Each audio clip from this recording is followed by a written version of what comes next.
Hello everyone, आज है 8 फरवरी और आज इस वीडियो में हम बात करने जा रहे हैं इरडा के बारे में। आज भी 5% का लोअर सर्किट यहाँ पर लगा है और 190 रुपये से नीचे ये आ चुका है। अगर आप पिछले एक महीने का ग्राफ देखो तो भाई साहब तेजी शानदार थी।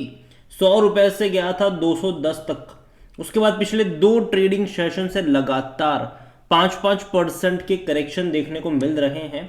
और जाहिर सी बात है, अगर आप चैनल को रेगुलर फॉलो करते हो तो अभी 2-3 दिन पहले ही इरडा के ऊपर मैंने वीडियो बनाया था जहां पर मैंने कहा था कि जो गिरावट है वो कभी भी यहां पर शुरू हो सकती है।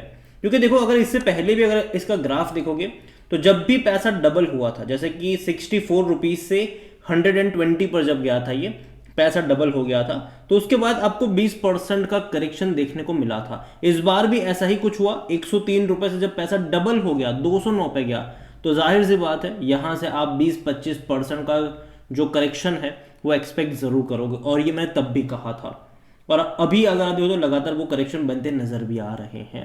देखिए, कंपनी फंडामेंटली स्ट्रांग जरूर है, लेकिन इसका मतलब ये नहीं होता कि आप इसको किसी भी XYZ लेवल पे खरीदारी करके बैठ जाओ। ये भी देखना होता है कि कंपनी कब सस्ते लेवल पर है और कब महंगे लेवल पर है। और जब 200 का लेवल इसने क्रॉस करा था तब ये महंगे के लेवल पर जरूर था, और तब मैंने वीडियो बनाकर ये चीज कही भी थी।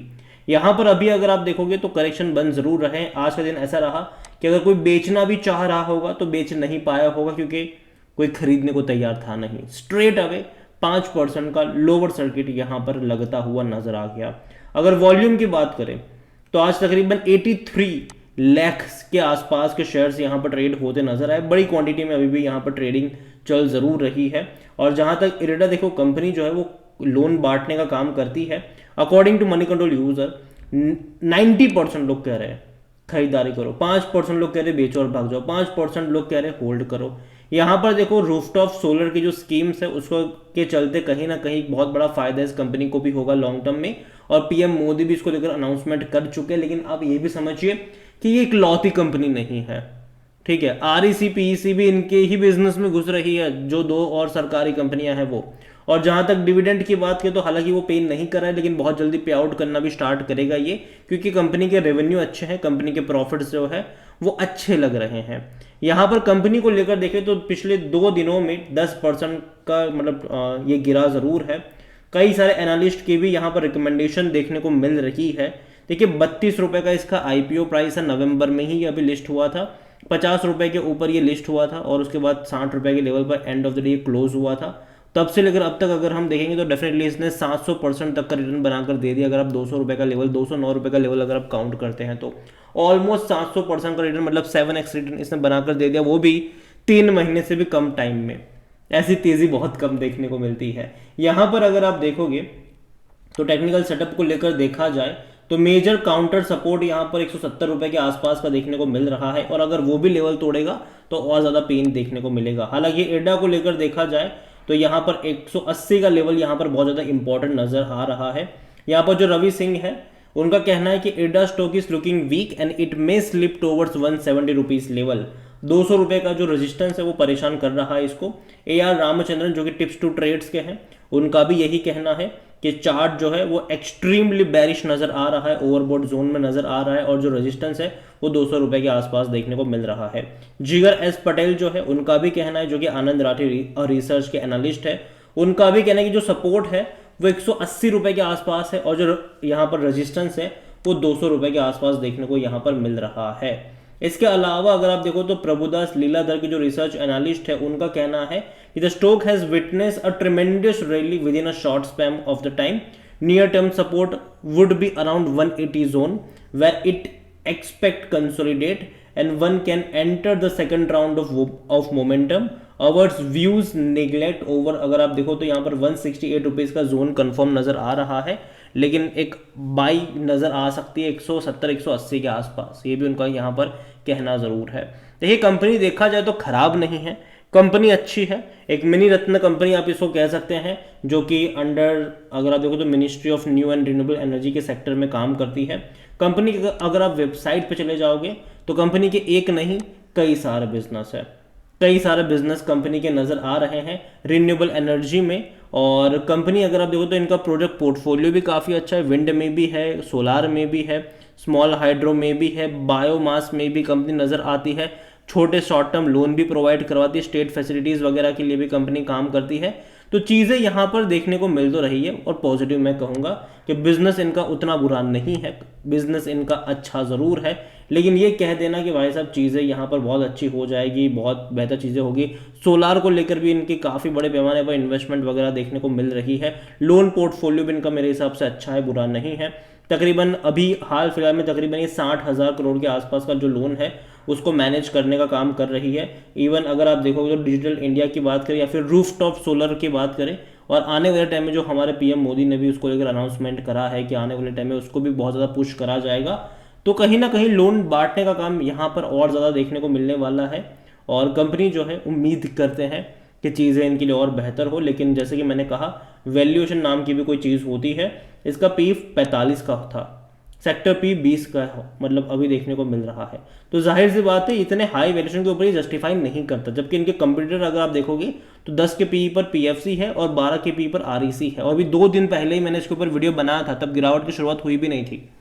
तभी मैंने कहा था कि यहाँ पर जिस वैल्यूएशन पे बैठा है वो जस्टिफाई नहीं है, कभी भी गिरावट शुरू हो सकती है यहाँ पर। और आज आपने 5% का लोअर सर्किट भी देखा, कल भी यहाँ पर गिरावट देखने को मिली थी। अगर आप यहाँ पर आईआरएफसी का देखोगे उसका 33 का पी है, तो उसके मुकाबले डेफिनेटली कह सकते हैं कि जब इतने हाई पी के ऊपर मतलब एक कोई भी कंपनी ट्रेड करती है। और देखो, ऐसा नहीं है कि इस कंपनी की कोई मोनोपोली है, ऐसा नहीं है कि रिन्यूएबल्स में इनकी मोनोपोली कि भैया लोन यही लोग देंगे, ऐसा नहीं है। यहाँ पर आप इस चीज़ को समझने की कोशिश करो कि इनके बिजनेस में आरईसी भी घुस चुका है। दूसरी बात यह है कि जो कंपनी लोन देती है तो ऐसा भी नहीं कि एक सिक्योर्ड लोन होता है वो, जी नहीं। अगर जो लोन आईआरएफसी देती है, जो रेलवे वाली है, उनका लोन सिक्योर्ड होता है क्योंकि वो रेलवे बॉडीज़ को लोन देती है, गवर्नमेंट को लोन देती है, तो वहाँ पर जो रिकवरी है वो 100% होती है। लेकिन यहाँ पर अगर आप देखोगे तो जो लोन है वो प्राइवेट प्लेयर के हाथों में भी जाता है, और कहीं ना कहीं वहाँ पर एनपीए के भी खतरे रहेंगे आने वाले टाइम में, जो स्मॉल बिजनेस कह लो उनको लेकर। तो ये चीज़ ज़रूर एक यहाँ पर इनके लिए दिक्कत की मतलब दिक्कत वाली बात हो सकती है। और जहाँ तक बात करी जाए इस कंपनी के नंबर्स की, तो जैसे कि मैंने कहा कि अच्छे नंबर्स है। 335 करोड़ के आसपास का प्रॉफिट कमाया है, 1200 से भी ज़्यादा का इनका रेवेन्यू रहा है। लेकिन वैल्यूएशन वो हमेशा चर्चा का विषय रहता है। शेयर होल्डिंग के बारे में अगर बात करी जाए तो प्रमोटर की 75% की होल्डिंग जो अभी भी है, हालांकि नवंबर क्वार्टर की शेयर होल्डिंग पैटर्न है। अगर आप दिसंबर में देखोगे तो यहाँ पर म्यूचुअल फंड्स ने बिकवाली करी है, डोमेस्टिक ने भी करी है, एफआईएस ने भी बिकवाली करी है। रिटेल और अदर की जो होल्डिंग है वो बढ़ के 12 जो नवंबर में आईपीओ के टाइम पर 12.5% की थी, आज वो 18.5 पर आ चुके हैं रिटेल और अदर्स। जबकि म्यूचुअल फंड ने भी बेचा है, डोमेस्टिक ने भी बेचा है, और एफआईएस ने भी यहाँ पर बड़ी बिकवाली करी हुई है। अगर कंपनी का आप शेयर होल्डिंग पैटर्न देखते हो तो जैसे कि मैंने पहले ही कहा कि ज़्यादा क्वांटिटी यहाँ पर जो खरीदी गई है दिसंबर क्वार्टर की, ये अपडेटेड पैटर्न है। यहाँ पर अगर आप देखोगे तो ज़्यादा क्वांटिटी रिटेल और अदर्स ने ऐड करी, जो नवंबर में एक महीने पहले जब आईपीओ लिस्ट हुआ था उस टाइम पर 12.5% के आसपास की थी, आज वो बढ़कर दिसंबर क्वार्टर में 19% के करीब पहुंच चुकी है। मतलब 6% से भी ज़्यादा की क्वांटिटी सिर्फ और सिर्फ रिटेल इन्वेस्टर्स ने मतलब रिटेल और अदर्स ने खरीदा है। जबकि म्यूचुअल फंड्स ने बेचा है, एफआईएस ने बेचा है, डोमेस्टिक ने भी यहाँ पर बेचा है। तो कहीं ना कहीं जो बड़े फंड हाउस की जो एंट्री होनी चाहिए वो नहीं हुई, बल्कि उनकी एग्जिट होती नजर आई। हालांकि शेयर ट्रेंड में था, ठीक है, और रिटेल का पैसा भी बहुत ज़्यादा बड़े पैमाने पर आ रहा था, क्योंकि पीएसयूज में एक बहुत बड़ी तेज़ी अभी हाल फिलहाल में देखने को मिल रही है। और आज अभी अगर आप देखो तो पीएसयूज में थोड़ी बहुत बिकवाली भी आ रही है, सेक्टर वाइज बिकवाली आई है। जैसे कि अभी देखा जाए तो पहले जो गिरावट की शुरुआत हुई थी वो रेलवे से शुरुआत हुई थी, उसके बाद अगर आप देखोगे तो पावर में भी थोड़ा बहुत करेक्शन देखने को मिल रहा है, और अभी यहाँ पर इरडा जो भाग रहा था यहाँ पर भी आपको करेक्शन देखने को मिल चुका है। आने वाले टाइम में जो पीएसयू बैंक्स ने बहुत बड़ी आंधी की तरह तेज़ी दिखाई है, कुछ दिनों बाद वहाँ पर भी करेक्शन शुरू मतलब देखने को मिलेंगे, ठीक है। लेकिन अगेन मैं कहूँगा कंपनी बुरी नहीं है, अच्छी कंपनी है। वैल्यूएशन एक डेफिनेटली उसके ऊपर डिबेट हो सकती है, लेकिन कंपनी मुझे अच्छी लगती है। यहाँ अगर मैं अपना पर्सनल ओपिनियन दूँ तो मुझे लगता है कि दोबारा गिरावट की जो शुरुआत होगी, एटलीस्ट वहाँ पर जो री एंट्री वाला लेवल होगा वो 160-150 रुपए के आसपास हो सकता है, अगर वो वहाँ पर जाता है तो। वरना मैं अवॉइड करने की ही बात करूंगा। इससे बेटर और कंपनीज है जहां पर आप पैसा लगा सकते हो, जैसे कि मुझे एनएचपीसी अच्छा लगता है। अगर वहां पर और 10-12% का करेक्शन बनता है एनएचपीसी में तो वहां पर एंट्री अच्छी खासी हो सकती है। यहाँ पर रिन्यूएबल मुझे अच्छी लगती है कंपनी, लेकिन जैसे कि मैंने कहा वैल्यूएशन डेफिनेटली एक बहुत बड़ा फैक्टर यहाँ पर जरूर है। और जब तक ये डिसाइसिव अभी 5% के अपर सर्किट लोअर सर्किट वाले झमेले से बाहर नहीं निकलता, तब तक मैं दूर बैठ के तमाशा देखना ज़्यादा पसंद करूँगा। मैं इतना ही कहूँगा कि अभी के लिए कंपनी अच्छी है, लेकिन वेट एंड वॉच करोगे तो फायदे में रहोगे। और ऐसा नहीं है कि जब गिरावट आई तब मैं बात कर रहा हूँ। अगर आप मेरे चैनल को रेगुलर फॉलो करते हो, अभी 2 दिन पहले ही मैंने इसके ऊपर वीडियो बनाया था, तो जाइए उसको भी चेक कर सकते हैं आप। वीडियो को यहीं पे एंड करता हूँ। पसंद आया हो तो लाइक करो, शेयर करो, चैनल अगर पहली बार है तो प्लीज़ सब्सक्राइब करें। और इरडा के बारे में आप क्या सोचते हैं वो भी आप मुझे कमेंट में लिखकर बता सकते हैं। और अगेन कहूँगा लास्ट में कि कोई बाय सेल रिकमेंडेशन नहीं है। Thank you.